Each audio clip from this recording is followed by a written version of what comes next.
I been? Well, I've been lazy to record and have had zero momentum for this goddamn worthless shit. On a better note, I've been too busy.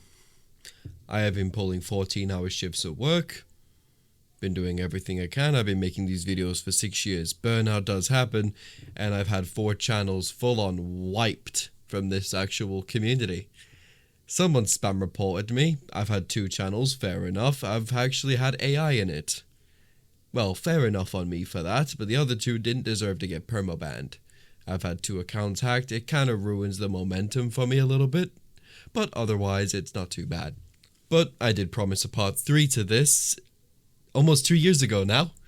Starting from April, it would be 2 years, but otherwise it isn't the worst thing that would be happening. I might make a couple more videos like this just to please you a little bit more.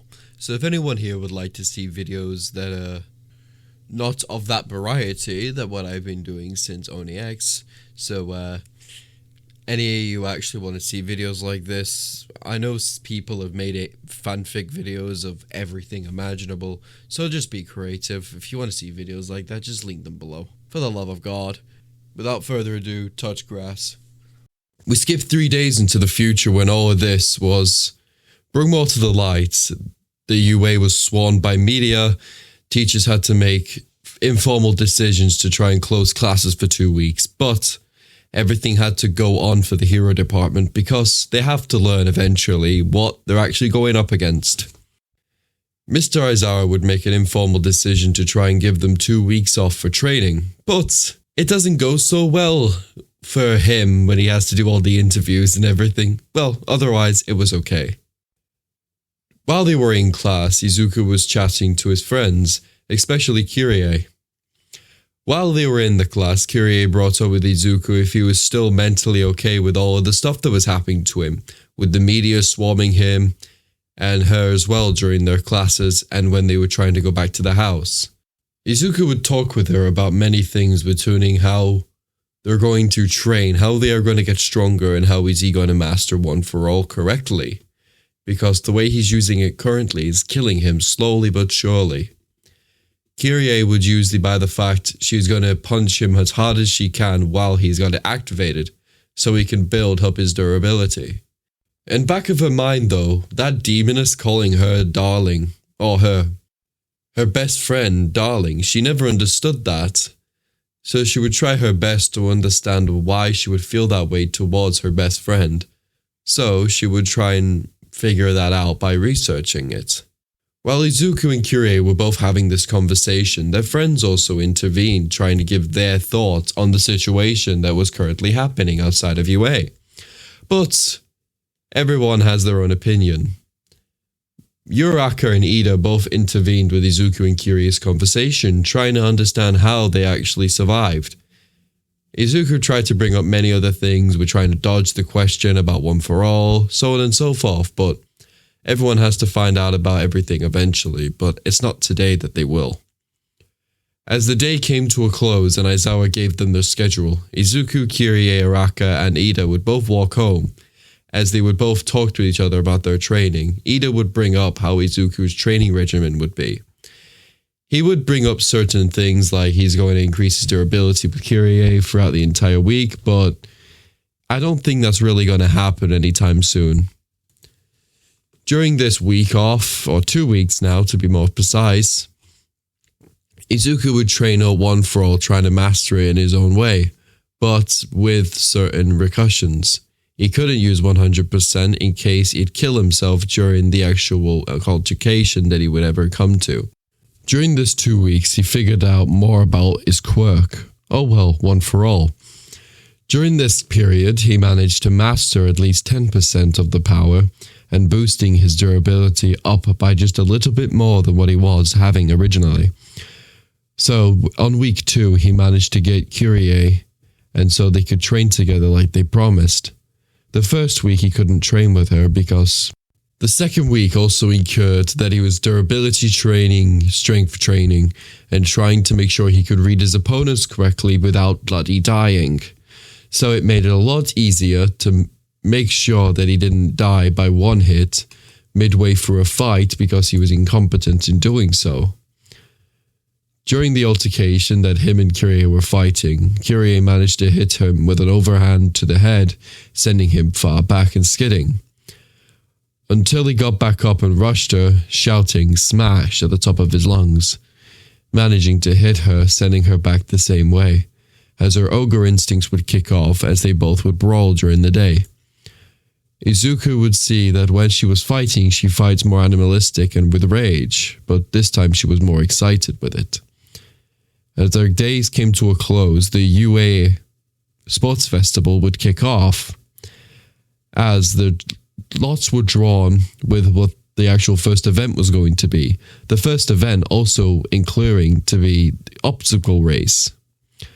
Izuku, Kirei, Todoroki, and Bakugo would both have the same amount of, an ambition to try and make sure they can get to first place. Everything would go like canon.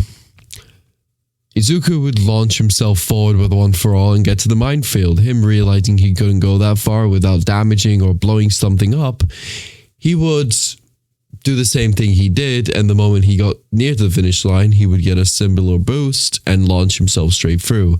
Kirei coming in fourth, Bakugo third, Todoroki second. As everything else would play out the same for everybody else. There you go. As everybody else would get through the gates, the next one would launch off. Without it being the horse racing event, like canon, it would be more of a gladiator type of thing. Create a team and defend your barrier, and if anyone touches it, it claims to theirs and you're out. As everybody got in their own teams, Izuku, Kirei, Todoroki, Yami, and Araka, and Mei, everyone else would get in their 5 teams of 5. I'm not going to say the other ones because it'd be a pain in the ass to do so. Everyone else would get in their own teams, everyone would collapse their points, and when everything was settled on, Midnight would shout "go!"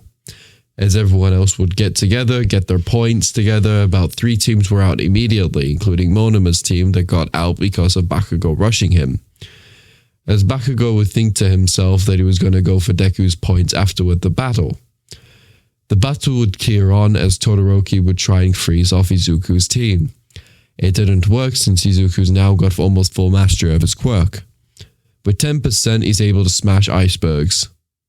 So let's just think what the 100% would do in canon when it ended. RIP.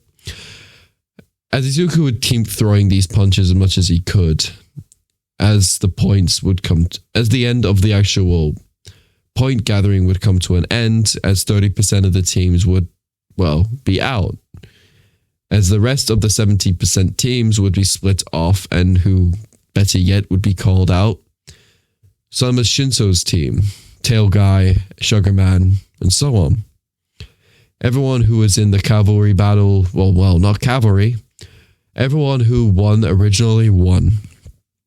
As we would go on to the next event, which is fighting your opponents, one-on-one fights. Shinso Izuku is the exact same, everyone else is the exact same until near to the semi-finals with Izuku and Todoroki. As that would kick off, Izuku would jump into the air as fast as he could, as Todoroki would create an ice pillar blocking Izuku from getting to him. As this would carry on, Izuku would try and bait him into using his fire. As Todoroki hesitated, Izuku went straight in, smashing a 20% smash into his stomach, breaking through his limitation, and throwing him straight out the ring. But with the Kirei fights and Bakugo, that's going to be quite spicy. When the fight began, Kirei went straight for the kill, immediately jumping down and doing a smash straight to his head. Bakugo, barely dodging, managed to actually reverse and counter her, but by the time he managed to throw another shot, she was already gone and punched him in his solar plexus, knocking the wind out of him. And by the time he got up to try and fight back, she was gone again, uppercutting him, sending him unconscious, leading a win to her. And through to the finals, Izuku and Kurene decided in the locker room to actually no holds barred and no holding back. Izuku would try his best to actually land his first couple of punches but missed them, but his last one that he hit on her sent her flying upwards. While she was flying upwards, she admitted to herself that Izuku's power was growing rapidly, but she couldn't stop it. So the moment she was about to hit the ground, Izuku hurled back his fist and lailed out with 20%, sending her fleeing to a wall, knocking hers clean out. As that would end the actual sports festival bit of the arc. Internships? Well, that would be a complete different thing. While Izuku and Kirine both sat in the classroom, Izuku got an astonishing amount of points, being in the first place in the sports festival. He got offers from every other hero agency in, well, his country, but some of them reached out like Stars and Stripes and every other person. Stars and Stripes would have reached out because of All Might's similarities to All Might, but she would try her best not to overreach too far.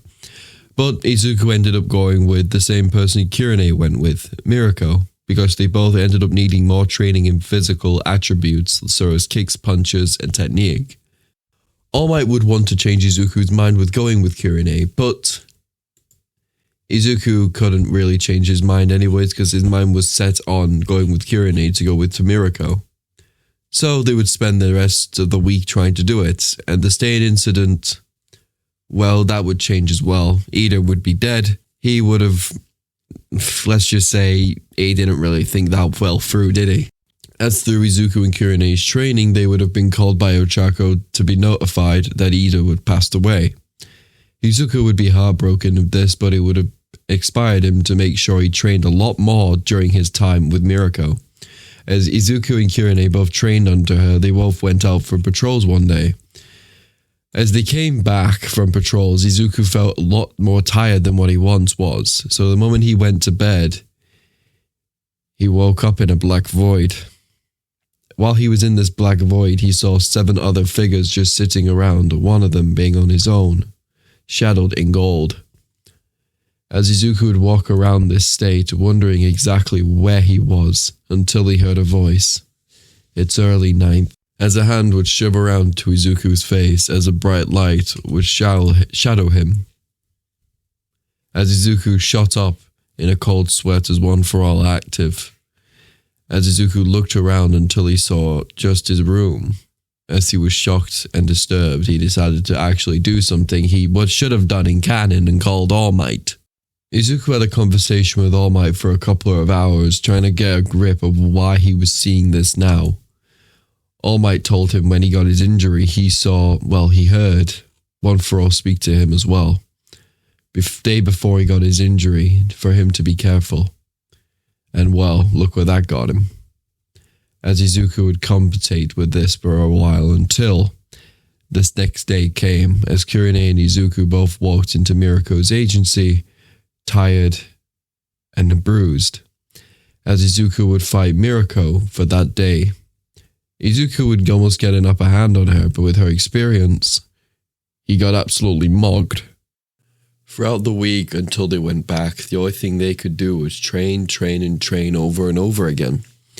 As Izuku would finally give in to Kirie and ask her, "Why have you been so distant with me while we've been training?" "Well, it has nothing to do with you," she said as she stormed off while walking back to UA.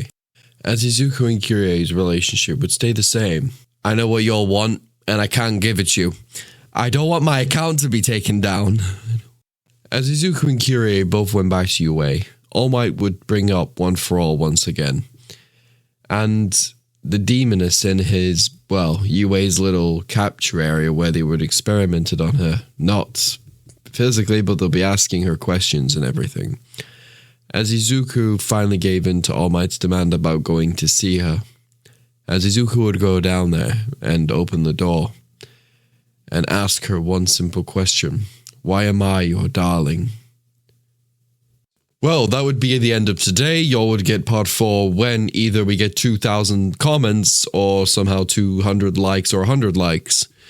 Set a goal in the description. This video will be whatever it would have been. Thank you all for listening. I know I haven't uploaded for almost 3 years on here. It's a bit pathetic of me to do so. I'm aware. I've been quite busy. I do actually have a life. I'm currently been migrating from my original country to here. I'm not saying where I am. Sayonara, Mina.